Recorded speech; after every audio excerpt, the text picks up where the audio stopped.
I think one of the most interesting things happening in the world today is what's happening with Bitcoin, right? And you're seeing the price go up because a bunch of institutional investors on Wall Street are all getting into it. Now it's gone from retail to institutional.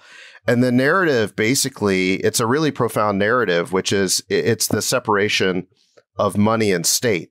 So if you think about like one of the most important events in human history was the separation of church and state, where we no longer look to the state to determine, what religion everyone was going to be.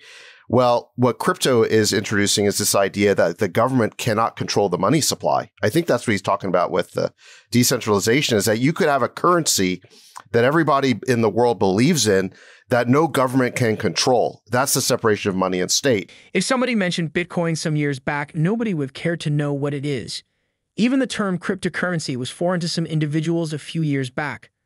Although many people have heard about cryptocurrencies, others think about it as a form of underworld banking or currency with crooks doing shady deals behind computer monitors. But that's far from the truth. Bitcoin is an electronic currency that people use the same way they spend fiat money. People use different terminologies to define Bitcoin. Some people call it a cryptocurrency, while others use digital currency. Some individuals refer to Bitcoin as a virtual currency. But all these terms are correct. That's because Bitcoin is digital money. It's a form of electronic cash or money. That means you can't have physical Bitcoins in your pocket. Ideally, Bitcoin resides in computers and mobile devices only.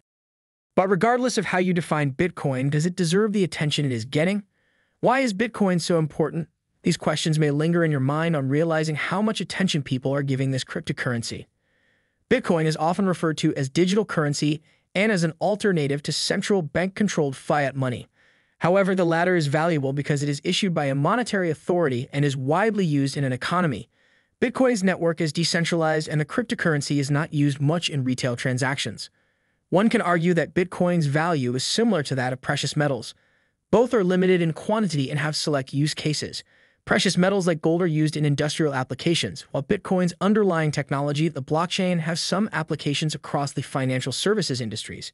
Bitcoin's digital provenance means that it might even serve as a medium for retail transactions one day. In today's video, the besties of the All In podcast analyze why Bitcoin is the future of currency and why it is so important. Before we listen to them, please smash the like button and consider subscribing if you are yet to do so.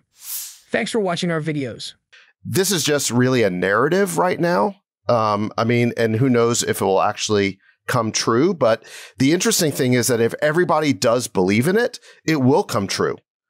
And so Bitcoin's been sort of described as the bubble that never ends, because if everyone kind of buys into this bubble, it actually comes true. So I think it's very interesting. And you're seeing, because Bitcoin is kind of perceived as the antidote to inflation and money printing by the government, I think you're seeing it take on new urgency now because the government just keeps printing trillions and trillions of dollars of new money. The beautiful thing is, on the one hand, we become less focused on like the M1 and the M2 money supply, like the physical, printable, distributable money that we can see and touch. And it gets replaced with virtual currencies that are tied to other things. I think what the person who wrote the question is asking really is more about DeFi and what's happening sort of like on the Ethereum, 2.0 ERC20 contracts, all that stuff, which is sort of much more next gen, I think, than Bitcoin. And I think at some point we should deep dive into it. But what I would say, Friedberg, is all the leakage you have today goes away in a world of DeFi because you will financialize every single asset possible. You'll financialize your homes, you'll financialize your cars, your watches, your jewelry, your art. You'll financialize every random thing. Maybe even your career. And how people will trade it. Absolutely, your career. And the thing is, by monetizing it and financializing it, you can borrow against it, you can trade it, you can pull forward value into the future against it, but it'll all be tracked. And so as long as a government then says, listen, we're going to enable it all, but there needs to be an off-ramp to taxation.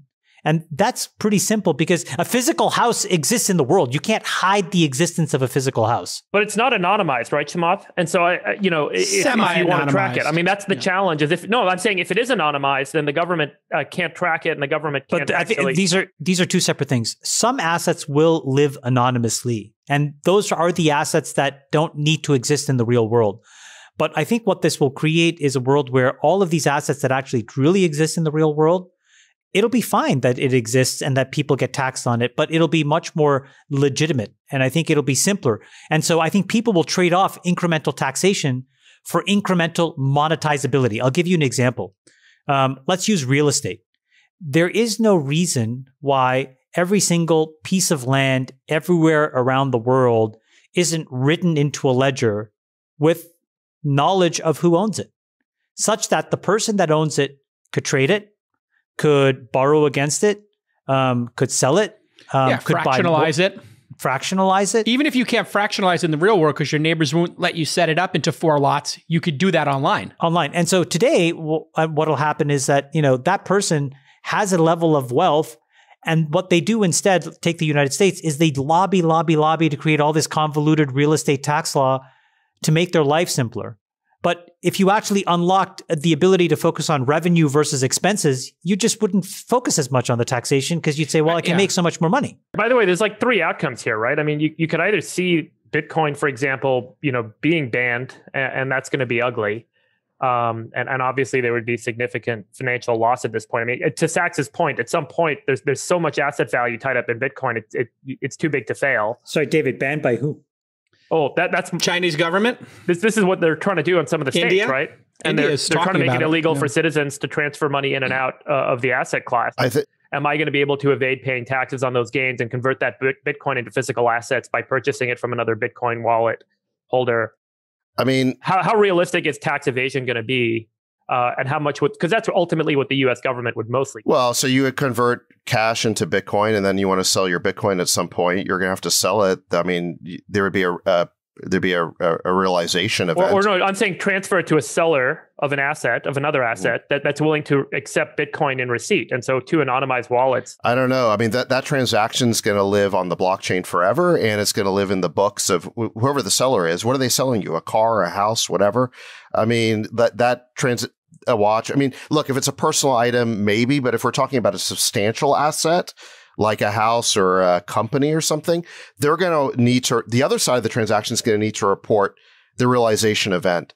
So you're going to have 2 people collude to engage in tax evasion. What it's like? Seems like a really stupid thing to do. Legally incorporated businesses are going to be mandated to do effectively identity verification, much like we have to do under the Patriot Act with all the financial law. Totally. Know your buyer. Yeah. That's ultimately how the compromise arises, right? Yeah, I'm not that worried about. I feel like this whole like Silk Road type Bitcoin will be used illegally thing is like kind of a old meme about it that I think that the fears are like greatly exaggerated. But the thing that jumps out at me about all the critics of Bitcoin, and I'm not like a pumper or whatever, but I do own some, is the thing that like all these like critics don't seem to understand is the technology. That's the common denominator, whether it's like Howard Marks or Warren Buffett or Charlie Munger or whoever, they're all like great investors or whatever, but they're not technologists. It's a blind spot. It's a blind spot. And the thing they don't understand about the technology is that Bitcoin is the first digital asset to ever be created that you can't create infinite copies of, right? So think about like a song or a photo or a video or whatever, anything that's digital. You've always been able to make an infinite number of copies. Isn't that what the word digital means? Is that it's infinitely copyable. So how do you have digital money that can't just be infinitely copied? Obviously, that would destroy the value. And that was the genius of Bitcoin, is that every transaction is written into this ledger. The blockchain is decentralized. And nobody over the last decade or so has figured out how to counterfeit Bitcoin, how to make a duplicate, how to double spend Bitcoin. As long as that remains true, then Bitcoin can serve as money if everyone believes in it. The day that someone figures out how to counterfeit a Bitcoin, how to double spend it, it's all worthless. Why does Bitcoin have value? Bitcoin does not have the backing of government authorities, nor does it have a system of intermediary banks to propagate its use. A decentralized network consisting of independent nodes is responsible for approving consensus-based transactions in the Bitcoin network. There is no fiat authority in the form of a government or other monetary authority to act as counterparty to risk and make lenders whole, so to speak, if a transaction goes awry. The cryptocurrency does display some attributes of a fiat currency system, however. It is scarce and cannot be counterfeited.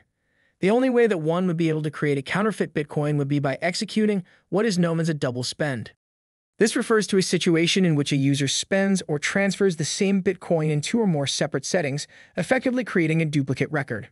What makes double spending unlikely, though, is the size of the Bitcoin network, a so-called 51% attack in which a group of miners theoretically control more than half of all network power would be necessary. By controlling a majority of all network power, this group could dominate the remainder of the network to falsify records. However, such an attack on Bitcoin would require an overwhelming amount of effort, money, and computing power, thereby rendering the possibility extremely unlikely. Bitcoin is here to stay. We are 100% convinced of that. Thanks for watching. See you in our next video.